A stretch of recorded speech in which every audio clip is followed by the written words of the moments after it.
Irmãos, nós vamos falar hoje sobre a religiosidade, o grande perigo que nós vemos nesse texto. Coisas que a gente atrela ou acha que isso é cristianismo, isso é vida cristã, isso é vida com Deus, e não é. A religiosidade vai estar ligada a muitas coisas que nós fazemos ou achamos que estamos fazendo para Deus sem ser. Está ligado a algo que é como se o homem estivesse construindo seu próprio caminho para chegar até Deus, achando que pudesse fazer isso, criando suas regras para adorar a Deus e achando que assim há de ser aceito, e não será.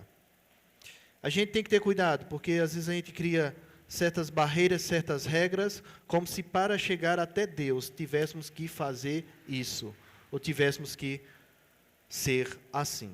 A gente coloca um limite, como se, e não olhando para a palavra de Deus, como se Deus só aceitasse certas coisas se fosse desse jeito que nós achamos. Mas não é. A verdadeira vida cristã está ligada a compreender a palavra de Deus, a viver e a praticar a palavra de Deus.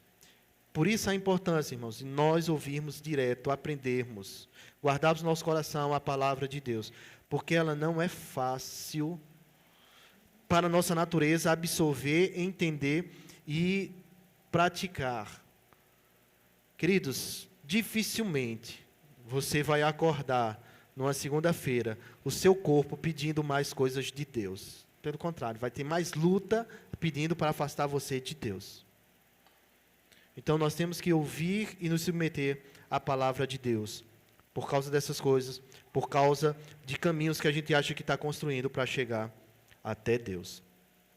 O texto vem falando, queridos, sobre alguns judeus que foram ter com Jesus, alguns fariseus. O ministério de Jesus crescia de tal forma que a sua fama, o seu nome se espalhava e as pessoas já sabiam quem Jesus era, e arrastava multidões. Lembra que o rei, o governador, na realidade Herodes, soube de Jesus, quem era Jesus, por causa dos seus milagres.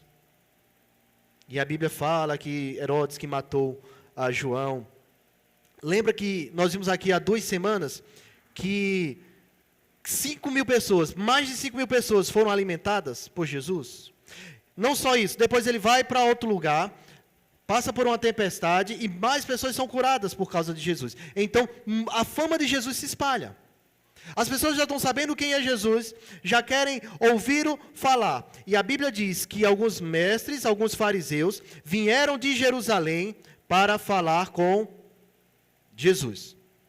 Versículo de número 1. Nós vamos ver, nesses primeiros versículos aí, versículo 1 e 2, a aproximação dessa comitiva que vem para Jesus para constatar algo entre aqueles que estavam com Jesus. Jesus já tinha passado algumas dificuldades, gente, e os fariseus parece que estão cada vez mais ganhando força para poder prender e matar Jesus. Jesus já tinha chamado filho de Beelzebu, Jesus já tinha sido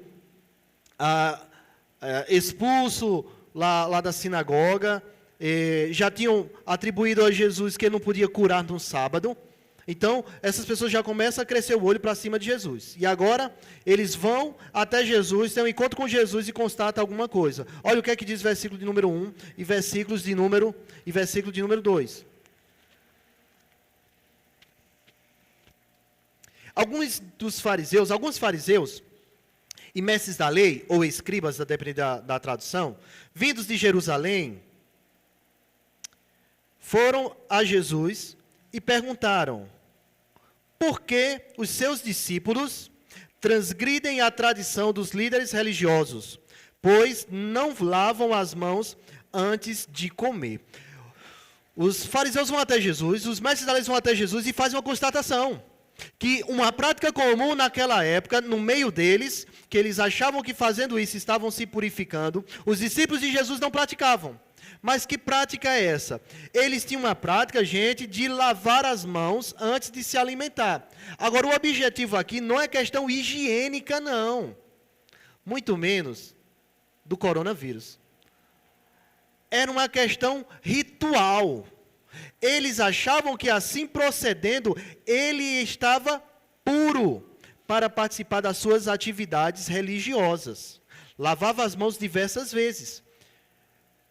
Jesus, a Bíblia, melhor dizendo, no Antigo Testamento, mostra que algumas práticas deveriam ser feitas para o homem ficar puro, não ficar impuro. Mas muitas delas voltadas para os sacerdotes, que tinham um banho ritual, que ele lavava suas roupas, que ao sacrificar ele ia lavar suas mãos, para comer o sacrifício ele ia lavar suas mãos. Então isso faz parte da vida do sacerdote, esses rituais, mas não para o público geral em comum.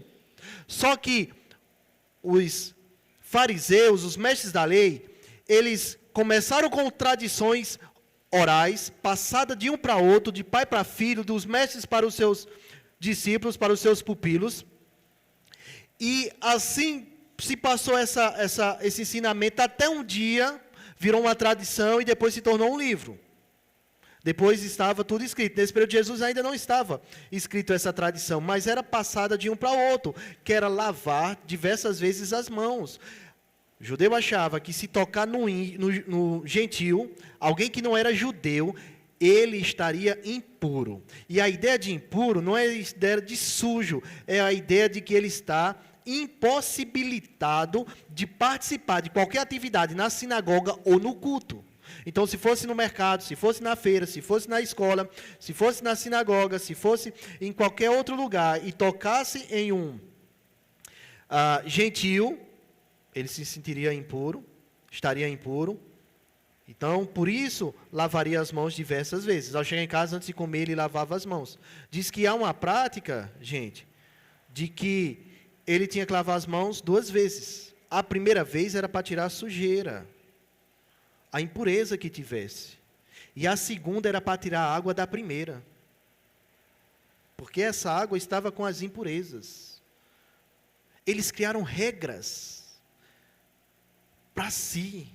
E achava que assim o homem poderia se apresentar diante de Deus. Ele estaria cerimonialmente limpo, puro, para se apresentar a Deus. E eles vão até Jesus, esses homens, fariseus e mestres da lei, e constatam que os discípulos de Jesus não têm esse cuidado, não seguem essa tradição. E eles vão e criticam Jesus. Eles querem saber de Jesus, porque os seus discípulos não obedecem à tradição. Por quê? Porque eles não seguem. Como judeus, eles deviam seguir a tradição. Só que a lei de Deus não manda essa lavagem ritual para a limpeza. Qual é a resposta de Jesus perante isso? O que é que Jesus fala? Versículos de número 3 até o versículo 6. Jesus respondeu: por que vocês transgridem o mandamento de Deus por causa da tradição de vocês?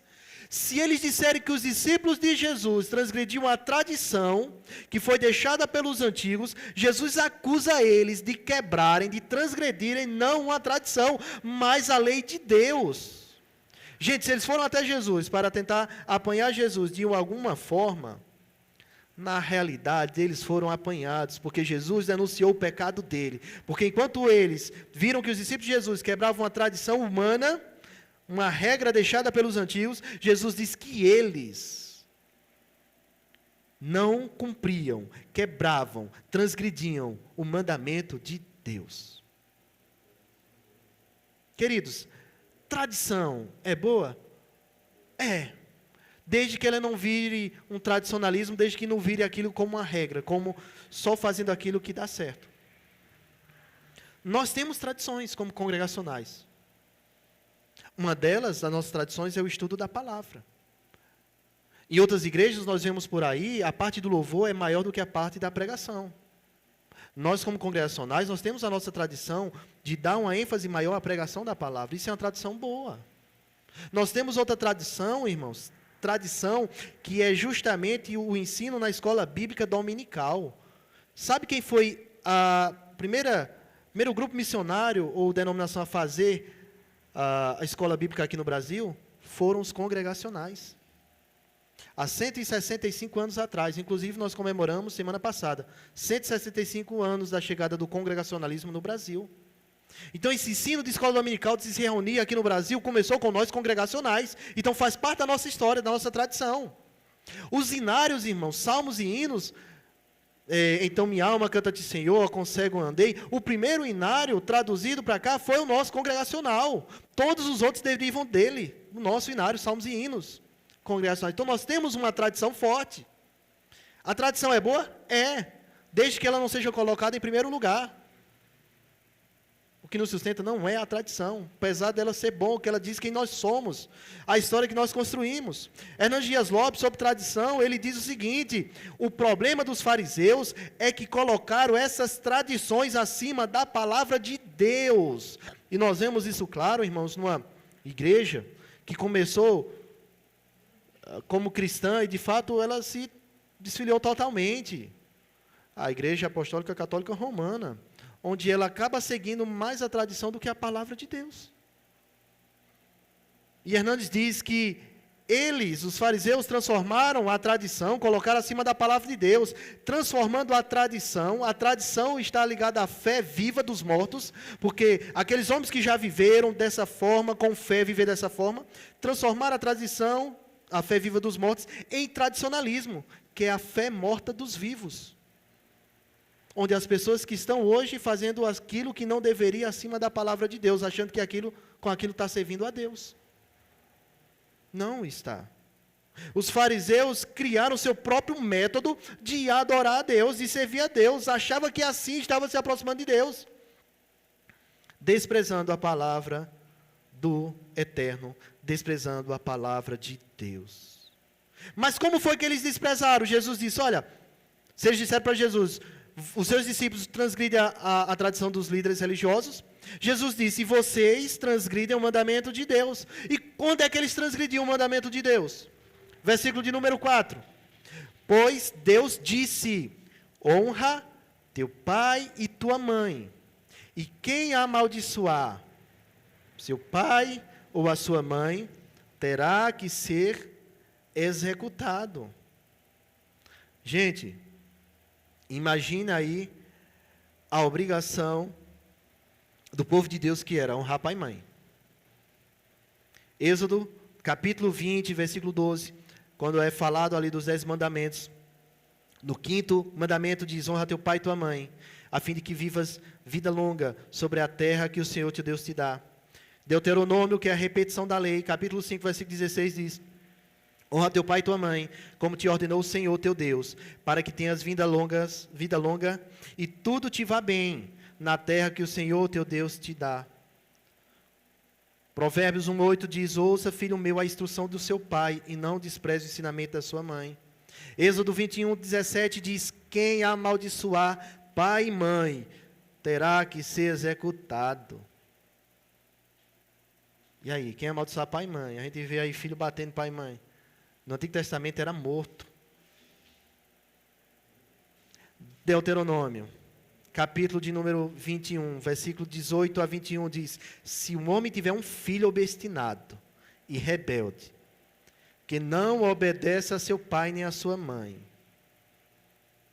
não os escuta quando disciplinam, a mãe e o pai o levarão aos líderes da comunidade, à porta da cidade, dirão aos líderes, esse nosso filho é obstinado e rebelde, não nos obedece, é devasso, vive bêbado. Então todos os homens da cidade o apedrejarão até a morte. Eliminem o mal do meio de vocês, todo Israel saberá disso e temerá. Já pensou no Antigo Testamento? Filho desobedecesse pai e mãe e fosse rebelde ao ponto de não continuar nessa desobediência, os pais entregavam eles aos juízes da cidade e ele seria morto. Era o mandamento honrar pai e mãe, que permanece, daqui a pouco vai falar um pouco mais sobre isso, honrar pai e mãe. Mas como é que aqueles judeus, aqueles fariseus, mestres da lei, desobedeciam esse mandamento? Que Jesus disse que eles quebraram o mandamento, o 5º mandamento. Como foi que eles fizeram isso? Jesus diz no versículo de número 5, E 6, mas vocês afirmam, enquanto ele diz que o mandamento era honrar pai e mãe, e que a amaldiçoar vai ser executada, ele diz, mas vocês afirmam, a tradição vocês afirma, diz assim, se alguém disser ao seu pai ou à sua mãe, qualquer ajuda que me poderia receber, ou que poderia receber de mim a oferta dedicada ao Senhor, ele não é obrigado a honrar seu pai dessa forma, assim vocês anulam a palavra de Deus por sua tradição. Marcos explica bem direitinho num termo, que ele fala esse tipo de voto ou juramento que o filho faria. Marcos 7,11. Mas vocês afirmam que se alguém disser ao seu pai ou à sua mãe, qualquer ajuda que vocês poderiam receber de mim é corbã, isto é, oferta dedicada a Deus. Gente, honrar pai e mãe é obrigação de todos. Mas na tradição dos judeus, a tradição dos escribas e fariseus, eles diziam, se você disser corbã, é um juramento que você fazia, você estava dizendo que estava dedicando a Deus algo.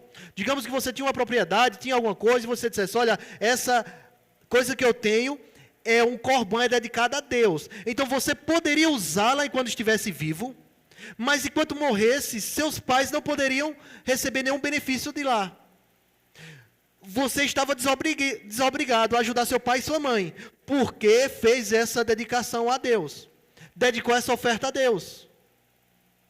E assim o judeu estava dizendo que a pessoa que faz esse juramento, a pessoa que faz esse compromisso, assina esse compromisso, segundo a tradição, ela está desobrigada a obedecer o mandamento de Deus, que é honrar pai e honrar mãe.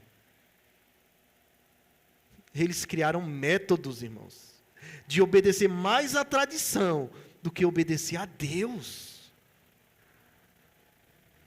Gente, a gente tem que ter cuidado, que tem tanta coisa à nossa volta, que às vezes nós criamos mais barreiras. Como se Deus tivesse que as nossas tradições, os mandamentos, fossem acima da palavra de Deus. A gente cria barreiras, gente. Eles criaram um método do cara ficar desobrigado e cumprir a vontade de Deus, pelo um juramento que ele fez. Queridos, isso é preocupante. Isso é religiosidade. Eles não estavam preocupados com Deus, eles estavam preocupados com a religião ou a sua maneira de ser e de andar. Voltando para honrar pai e mãe, nem todos aqui são pai ou mãe. Muitos não chegaram a ser, não serão. Muitos, como nós conhecemos, não têm filhos, mas todos aqui são filhos. O quinto mandamento, queridos, ele é válido para nós. O quinto mandamento diz: honra teu pai e tua mãe, a fim de que tenhas vida longa sobre a terra. É obrigação minha, sua, de honrar pai e mãe. Honrar nem sempre é obedecer. É mais do que obedecer. Vai ter um momento que a gente não vai mais obedecer pai e mãe.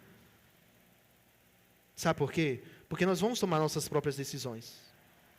Quando o homem casa, sai o homem, diz que deixarão pai e mãe, ou se não uma só carne. Eles agora é uma família, ele não está mais nessa obrigação de obedecer pai e mãe, não. Ele agora vive uma vida independente. Mas o honrar pai e mãe está além de obedecer. E esse honrar pai e mãe permanece até a morte. Tem um escritor, ele escreveu um livreto muito bom, chamado O Mandamento Esquecido, o quinto mandamento, que é honrar pai e mãe. E ele diz, por que nós devemos honrar pai e mãe? Por quê? Escritor chamado Tim Chester. Baseado no texto de Paulo em Efésios capítulo 6, versículo 1 a 3, que ele diz: filhos, obedeçam a seus pais no Senhor, pois isso é justo. Honra teu pai e tua mãe, esse é o primeiro mandamento com promessa, para que tudo te corra bem e tenhas vida longa sobre a terra. E o escritor Tim Chester, ele fala por que nós devemos honrar pai e mãe. Primeiro, porque a natureza exige isso. Paulo diz, é justo honrar pai e mãe. Em todas as culturas, os pais são honrados pelos filhos. Ou devem ser honrados pelos filhos. É assim que Deus planejou a humanidade, para que os filhos honrem os pais. Todos os seres humanos dessas eras têm esse conhecimento, essa expectativa de honrar os pais. Mas não só porque é justo, mas porque também a lei de Deus exige. É o 5º mandamento. Honra pai e mãe. Irmãos, e a lei do Senhor, os 10 mandamentos, ele está em vigor, viu? Não aquele entendimento antigo, mas todos aqueles princípios, eles estão em vigor para nós aplicarmos. A lei do Senhor é perfeita e ela é eterna. Nós vamos ver questões que já foram cumpridas em Cristo. Então, essa parte cerimonial civil não é para nós, já foram cumpridas em Cristo. Mas toda aquela parte moral é para nós cumprirmos. Mas se é porque é justo, se é porque a lei de Deus manda, é porque também o Evangelho exige. O Evangelho mostra isso. O Evangelho não chegou e disse, agora o filho está desobrigado, serve a Deus e pronto. Não, o Evangelho exige. Então, eu e você temos que honrar pai e mãe. Se nós quisermos ser cristãos, o Evangelho exige isso, que nós honremos. Honrar é mais do que obedecer. Honrar implica em amar, ter em autoestima, demonstrar espírito de respeito, consideração. É claro que vai chegar um momento que nós não seremos mais obrigados a obedecer, porque nós teremos vida própria para tomar as nossas decisões. Mas honrar permanece. E como nós podemos honrar? Sabe como? Falando bem deles. Perdoando. Eu sou pai também, né? Aqui eu estou jogando a meu favor, né? Também, né? Estou jogando a meu favor, né? Falando bem deles, perdoando. Os pais são imperfeitos, gente. Nós somos seres imperfeitos. Eles erram na tomada de decisão também. Nas tomadas de atitudes erram. Mantendo em autoestima, em particular e em público. Falando bem. Busque a sabedoria deles, isso é uma forma de honrar. Apoie eles. Supra as necessidades dele. E nesse ponto aqui de honrar, suprindo as necessidades, os líderes religiosos, eles estavam mandando negligenciar, não fazer isso. Se diz que é corbã, oferta dedicada a Deus, então está desobrigado a obedecer o mandamento do Senhor de honrar pai e mãe. Jesus disse que eles estavam com a tradição deles, fazendo com que a palavra de Deus não fosse validada ou anulando a palavra de Deus pela sua tradição. Mas se aí Jesus falou direto com eles, Jesus fala para as multidões, criticando a atitude desses homens. Versículo de número 7 diz: hipócritas, bem profetizou Isaías a respeito de vocês. Este povo me honra com os seus lábios, mas o seu coração está longe de mim. Eles em vão me adoram. Seus ensinamentos não passam de regras ensinadas por homens. Jesus mostra que a atitude daqueles homens era uma atitude reprovável. Jesus chama eles de hipócritas, de falsos. Irmãos, Jesus parece que foi severo e ele fez algo que as pessoas não teriam coragem de fazer. Jesus aplica um texto de Mateus, ao texto do profeta Isaías, àquela situação, dizendo que aquele povo estava prestando culto só presencialmente, de lábios, mas o coração não estava voltado para Deus. Eles eram de fato pessoas que não tinham sua vida, sua mente e coração voltados para Deus. E sim, estava ali só perante o povo, fazendo ritual, ou se mostrando como alguém que era religioso, porém, de fato, não adorava a Deus.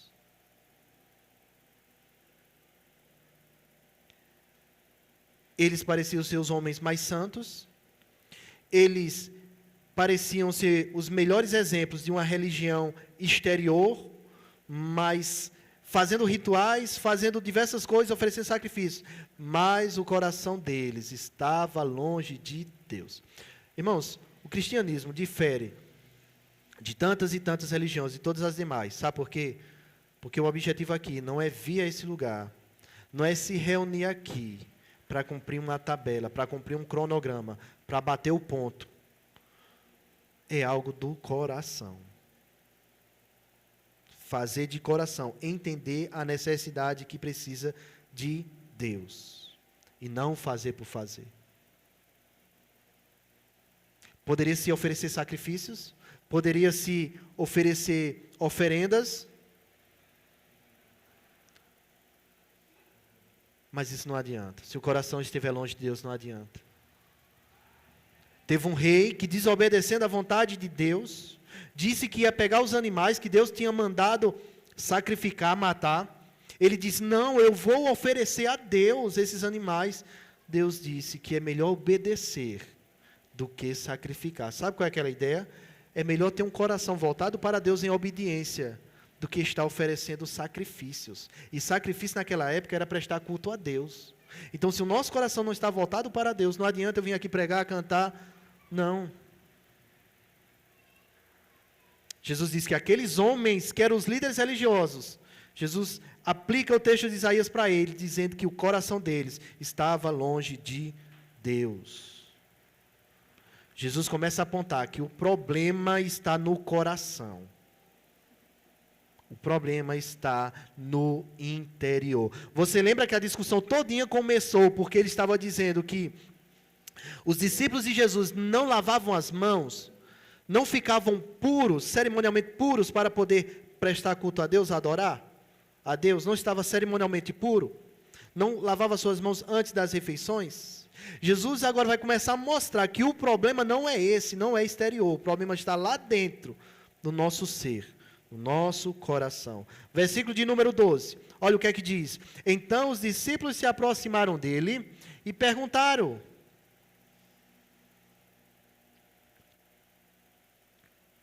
sabes que os fariseus ficaram ofendidos quando ouviram isso?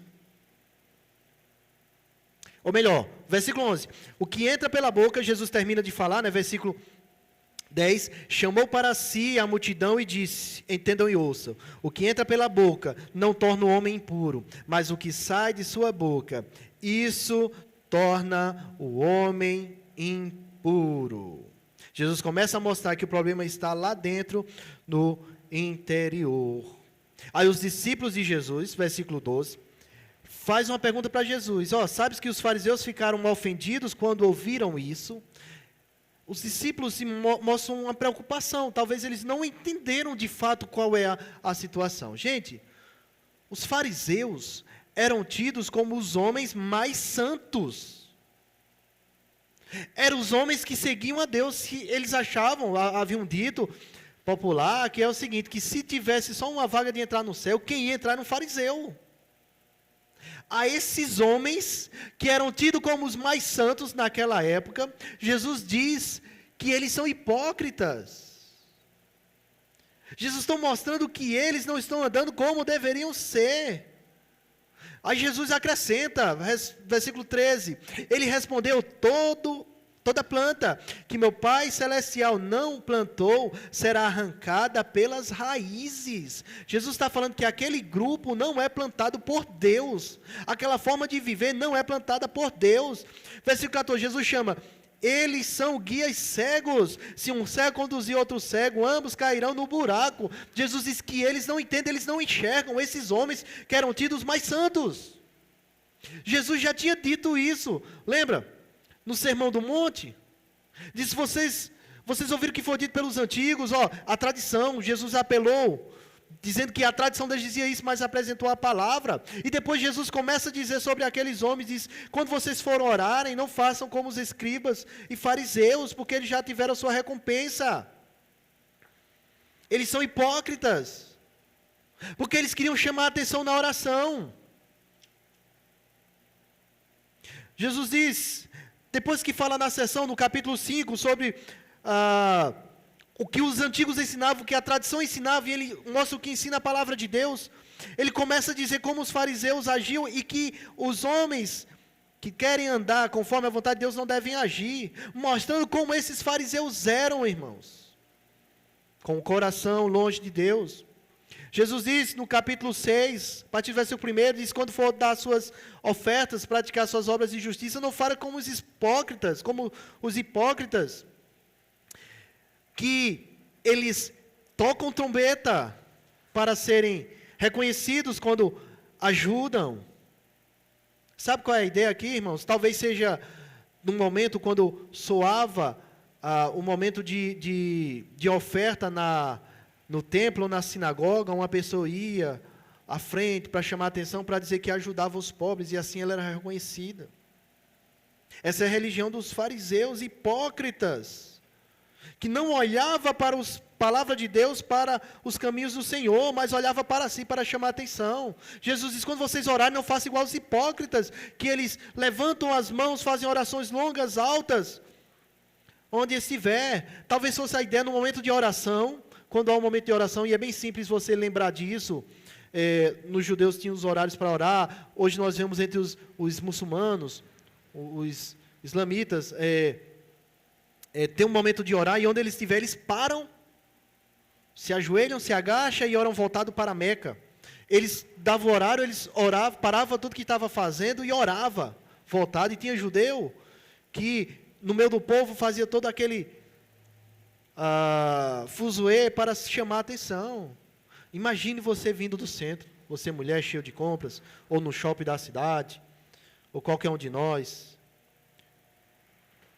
vindo no centro e desse o horário de orar, digamos que fosse 11 horas, e você com as sacolas largasse tudo, levantasse as mãos e dissesse: oh meu Deus, obrigado, ia chamar a atenção, e quem visse, talvez ia dizer que era diferente essa pessoa. Talvez hoje na nossa sociedade chamar de louco, né? Não que a pessoa fosse o mais justo ou mais santo, mas era algo parecido para chamar a atenção. O jejum, Jesus disse: não façam como eles, hipócritas, porque eles aparentavam estar triste, fraco, para que as pessoas pudessem perguntar o que estava acontecendo, para ele dizer que estava jejuando, e as pessoas olharem para eles e dizerem que eles eram pessoas santas, piedosas. Mas para essas pessoas que Jesus chama de hipócritas, irmãos, essa religião é vã, não adianta. Não estão olhando para a vontade de Deus. Toda planta que meu Pai Celestial não plantou será arrancada pelas raízes. Isso aqui nos faz lembrar um texto que foi estudado aqui com o nosso irmão Romualdo, do joio e do trigo, que um dia vai ser arrancado e queimado. Não vai permanecer, não vai prevalecer. Nos lembra também do Salmo 1, que diz que o justo é como a árvore plantada no ribeiro de águas, que dá fruto no tempo certo, suas folhas não murcham, tudo quanto faz prospera. Não é o caso dos ímpios. Eles são como uma palha que o vento leva. Os ímpios não resistirão no julgamento, nem os pecadores na comunidade dos justos. Jesus diz que aquilo que não foi plantado pelo Pai vai ser arrancado pela raiz. Esses homens, que as pessoas acham ele os mais santos, eles são cegos, guiando outros para cair no buraco. É uma vã religião. Essa religião que é de aparência e não há transformação no coração. E Jesus vai esclarecer para os seus discípulos o que é requerido na vida cristã. Versículo de número 15. Então Pedro pediu-lhe: explica-nos a parábola. Será que vocês ainda não conseguem entender? Perguntou Jesus. Não percebe que o que entra pela boca vai até o estômago e mais tarde é expelido? Mas as coisas que saem da boca vêm do coração, e são essas que tornam o homem puro. Queridos, e Jesus vai entrar numa situação bem séria. Ele diz: olha, não é o fato de não lavar as mãos que vai tornar o homem puro diante de Deus, o homem inadequado diante de Deus. Não é isso. Não são essas questões, essas práticas externas. O problema ainda permanece. Ele diz, aquilo que come, entra e sai, esse não é o problema. Mas o problema está nos maus pensamentos, está naquilo que vem do coração. Isso é que torna o homem impuro, é o nosso coração. E aí a gente entende que coração é nossa mente, nossa forma de pensar, nossa forma de ser, nossa central de emoções e tudo isso. É lá no nosso coração, queridos. Eu posso esconder de você, você pode esconder de mim, mas de Deus ninguém esconde as intenções dos nossos corações. É lá dentro que estão as nossas intenções e que nos torna pessoas impuras diante de Deus. O nosso coração é mau, é mais enganoso do que todas as coisas. O profeta de Jeremias diz que ele é desesperadamente corrupto. É o coração. O problema está nisso, irmãos. Lembra que Jesus diz que se um olho pecar, arranca-o, porque é melhor entrar no reino dos céus cego, sem um olho, do que todo o corpo ser lançado no inferno. Se tua mão pecar, corta. Se teu pé fizer tropeçar, corta. A ideia ali é de uma mortificação, de uma ação radical, e não simplesmente cortar. Porque o problema não está na mão, que rouba, que furta, do olho, que olha mal, que adultera, que cobiça, do falar, que fala palavrão, que mente, do pé que leva a pessoa para o caminho errado. O problema está no coração.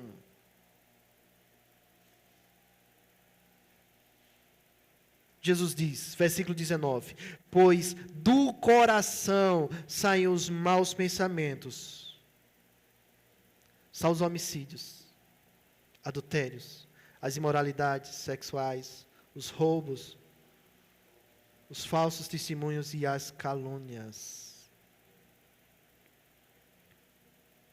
É lá dentro do nosso coração. Sem um coração transformado, queridos, para lutar contra o pecado, é um ser entregue totalmente ao pecado. O problema está no nosso coração. Se o coração faz quebrar os mandamentos, faz ser aquilo que o homem se torna impuro, Jesus começa a dizer, ele não falou aqui, as pessoas não falaram, os escribas e mestres da lei aqui não disseram, os fariseus e mestres da lei disseram que o homem se torna impuro por não lavar as mãos. Jesus fala que o problema está no coração. Jesus diz que não apenas esse problema do coração faz quebrar o 5º mandamento, que é honra teu pai e tua mãe, mas esse problema no nosso coração faz quebrar o 6º mandamento. O 6º mandamento é o que? Não matarás. Jesus diz que é nos maus pensamentos que vêm os homicídios. O problema está no coração, porque Jesus mostra que o 7º mandamento é quebrado lá.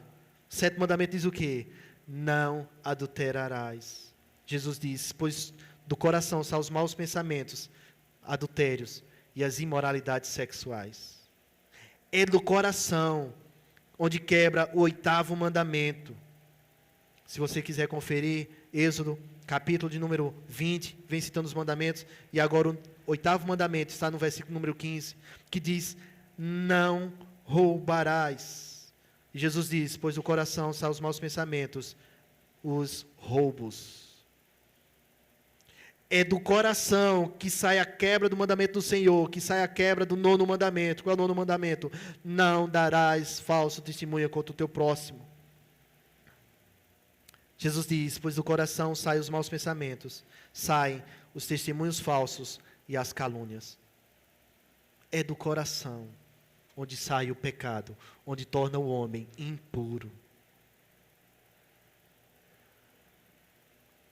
O irmão de Jesus, a gente chama ele de meio-irmão de Jesus, Tiago, escrevendo a sua carta à igreja, no capítulo 1, versículo 14 e 15, Tiago diz, cada um, porém, é tentado pela própria cobiça. Existem, irmãos, em nós, desejos, que cada um aqui tem. Cada um aí também que está assistindo, que vai assistir tem. Que está no nosso coração. Cada um é tentado pelos desejos do seu coração. Tiago diz, é tentado pela própria cobiça, sendo por esta arrastado e seduzido. Se o homem não tiver o Espírito de Deus, não tiver ligado ao Espírito de Deus, com o coração voltado para se firmar nele, é arrastado e seduzido. Os nossos desejos. Percebe aqui que está mostrando que precisa de uma mudança lá interna? Aqui não está dizendo que é Satanás que coloca desejo no nosso coração.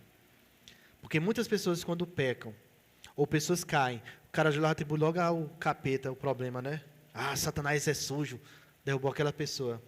Satanás vai providenciar meios de nós cairmos. Ele vai providenciar a tentação para nós. Mas o coração de cada um aqui é mau e empurra para o pecado. Cada um é tentado por sua própria cobiça, sendo por esta arrastado e seduzido. Então a cobiça, que é esse desejo, tendo gerado ou tendo engravidado, olha o termo que Tiago usa, uma gravidez. Gente, é algo que vai crescendo, ganhando vida. Não é algo rápido. É algo que acontece não de uma hora para outra, mas que vai acontecendo com o tempo. Tendo engravidado, dá à luz o pecado. E o pecado, após ter consumado, gera morte. Morte, separação de Deus. Separação eterna também. Tudo começa os desejos do nosso coração. E não pense, queridos, que por mais antigo que a pessoa seja no Evangelho, nos caminhos do Senhor, está livre dessas tentações, ou já passou por essa fase. Todos nós estamos numa luta constante contra o pecado.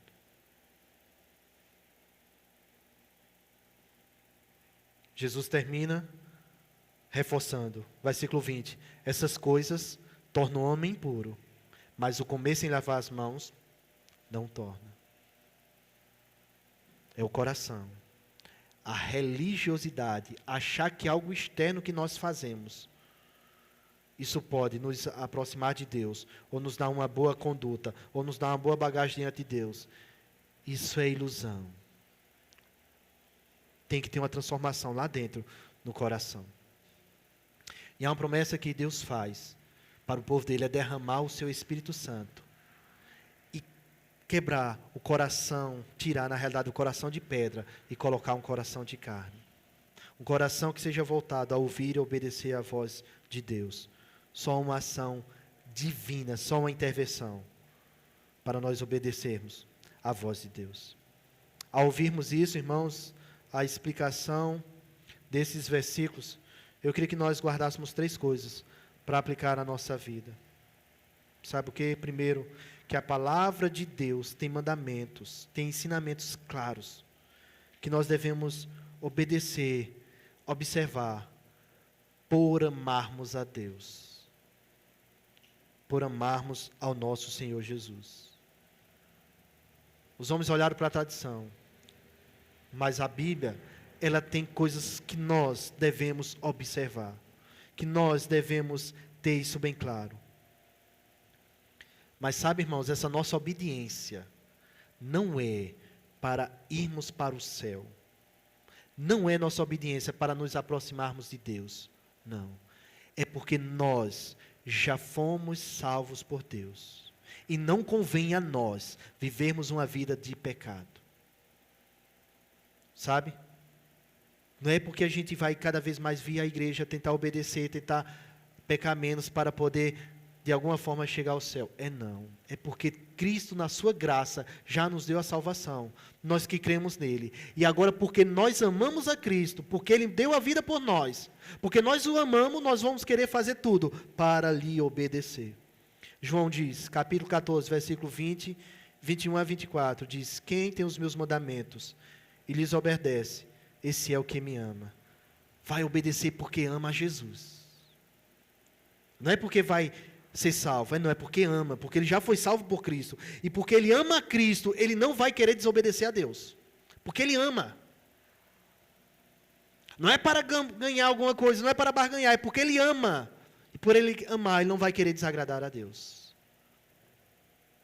Esse é o que me ama. Aquele que me ama será amado do meu Pai. Eu também o amarei e me revelarei a ele. Versículo 23.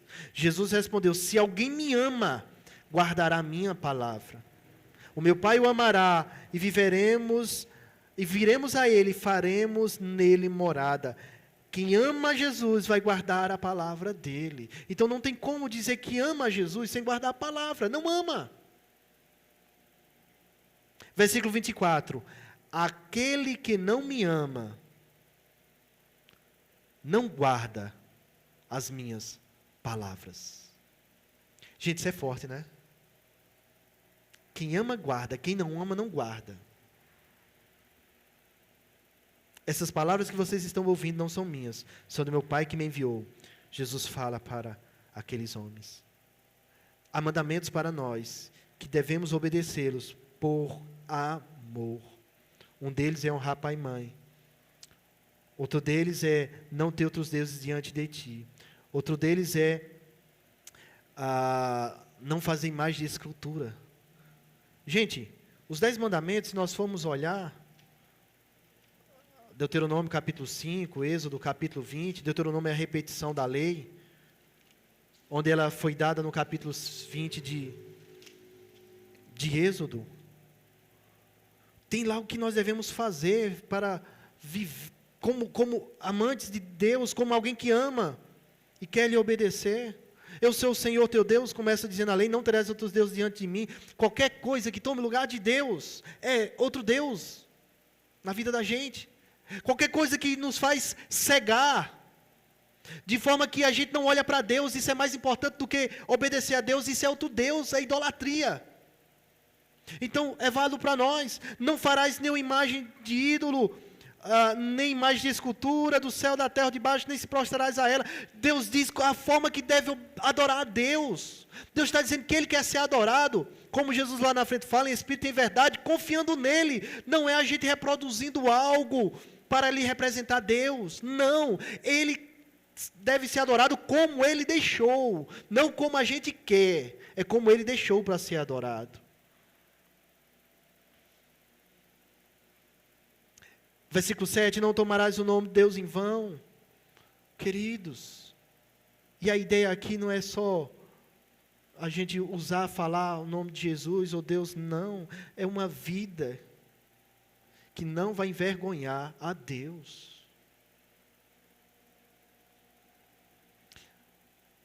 A lei diz, lembra-te do sábado para santificá-lo, 6 dias trabalharás, mas o 7º dia é sábado dedicado ao Senhor. Queridos, o dia do Senhor, o chamado Shabat, essa palavra em hebraico, que dá a ideia de descanso, de dedicação a Deus, que o povo de Israel guardava no sábado. Nós, como cristãos, se reunimos no domingo para dedicar esse dia a Deus. Essa ideia de dizer, olha, nós podemos adorar a Deus em qualquer dia, é verdade. Mas há um dia da igreja estar junta para poder cultuar esse Deus, estar reunida de forma solene. Nós podemos ter cultos nos lares, mas há um dia em que todos devem estar juntos, para como comunidade, prestar culto a Deus. Então o princípio permanece.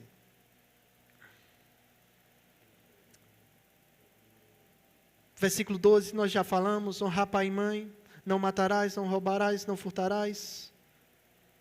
E aí os mandamentos permanecem para nós, irmãos. Os seus princípios são aplicados a nós. Então há mandamentos. E por que nós vamos cumprir esses mandamentos? Porque nós amamos a Jesus. Porque nós amamos a Jesus, nós devemos cumprir. Não para ser salvo, mas é porque já fomos salvos. Mas se há mandamentos que nós devemos atentar para eles. Segunda coisa é que a fé cristã não é uma religião de obras que façamos para ser aceito e reconhecidos. É uma religião de um coração voltado para Deus. Não é o fato, gente, de eu estar na igreja desde que eu nasci, nunca me desviei, graças a Deus, que isso me faz mais crente do que vocês. Não é o fato de pregar, de cantar, de dirigir o culto que faz mais crente, não. Não é o fato de vir mais à igreja, de ler mais a Bíblia, de orar mais, que faz a gente mais aceitável, não. Se o nosso coração não estiver voltado para Deus, nós não temos um relacionamento com Deus.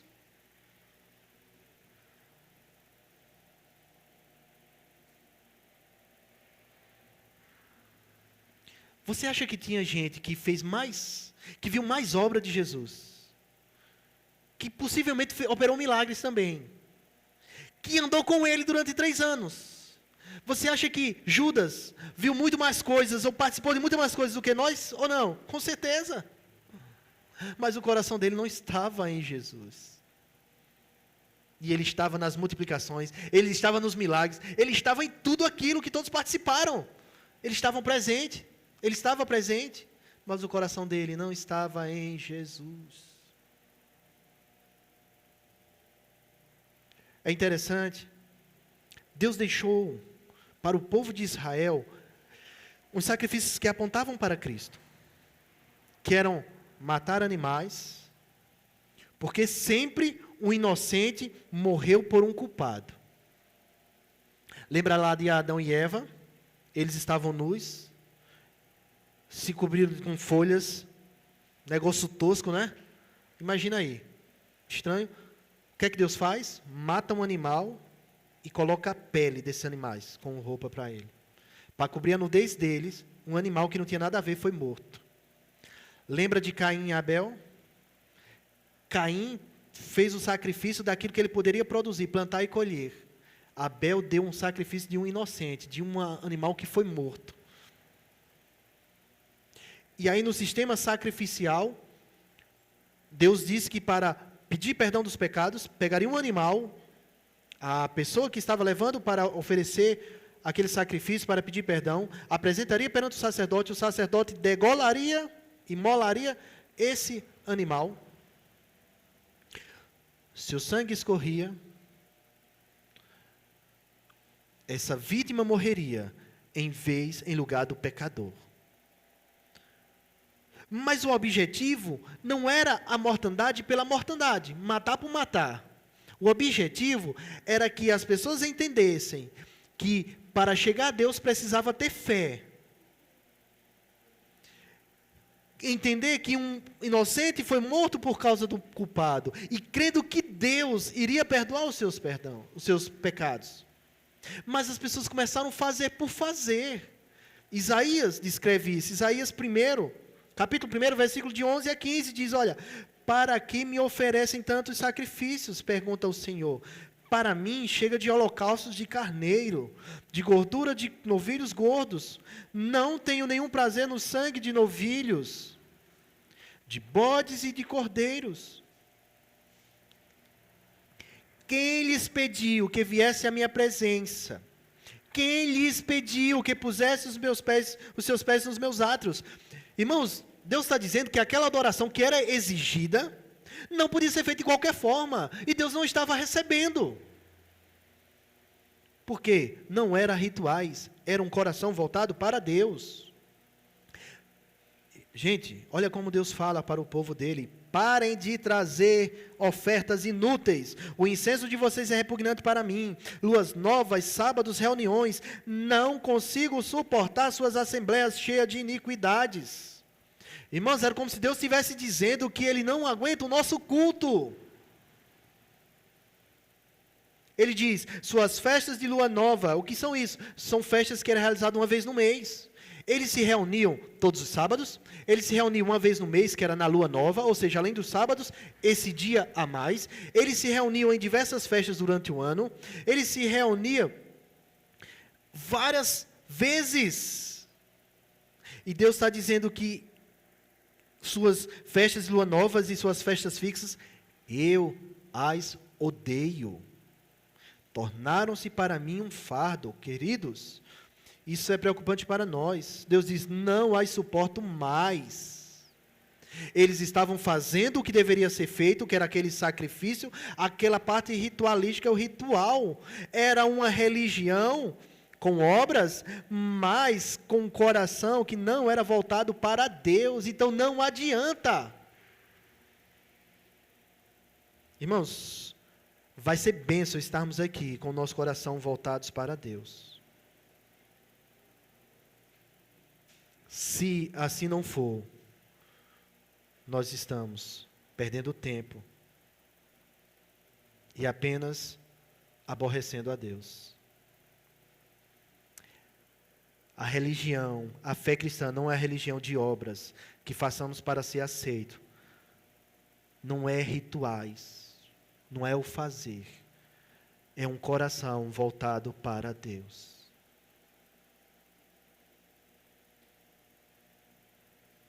Mas terceiro e outro, devemos olhar para dentro de nós, para o nosso interior, pedir para Deus ir lá dentro como uma sonda, sabe? Lá dentro como cateterismo, e lá no coração, porque o cateterismo vai até, o catéter vai até onde a veia está obstruída, né? Mas que a sonda, o catéter de Deus, vá até o nosso coração lá dentro, e vê em nós onde está o problema, para que nós possamos corrigir, para que o Espírito de Deus corrija a nossa conduta, e assim haja uma mudança interna, redundando numa prática externa. Se o coração for transformado, o nosso culto será aceitável a Deus, o nosso louvor será aceitável a Deus, a nossa oferta será aceitável a Deus. Irmãos, a gente fala em cultuar a Deus, adoração. Adoração não é cantar. Uma das formas de adorar é cantando. Uma das formas de adorar é ouvindo a palavra de Deus, guardando. É de estar no culto em reverência a Deus. Essa é a forma de adorar a Deus. Vocês acham que o simples fato da pessoa dar o dízimo, ser um coração voltado para Deus, isso é adoração? Ou isso é numa prática aceitável para Deus? Tudo que nós fazemos, irmãos, até contribuir com nossas finanças, é com o coração voltado para Deus. Não simplesmente o ato de fazer. Então nós precisamos pedir a Deus, para que Ele vá lá dentro do nosso coração, vasculhe, mude, porque isso, todas as nossas outras coisas, todas as nossas práticas que vão se externar a partir do nosso coração, serão realizados para a glória dEle, voltado para Ele. Termino recitando o Salmo de número 139, o verso 23 e 24. Sonda-me, ó Deus, e conhece o meu coração. Prova-me e conhece-me as minhas inquietações. Vê se em minha conduta algo te ofende e dirige-me pelo caminho eterno. Que Deus sonde os nossos corações, para assim vivermos, para a glória dEle. Vamos ficar de pé?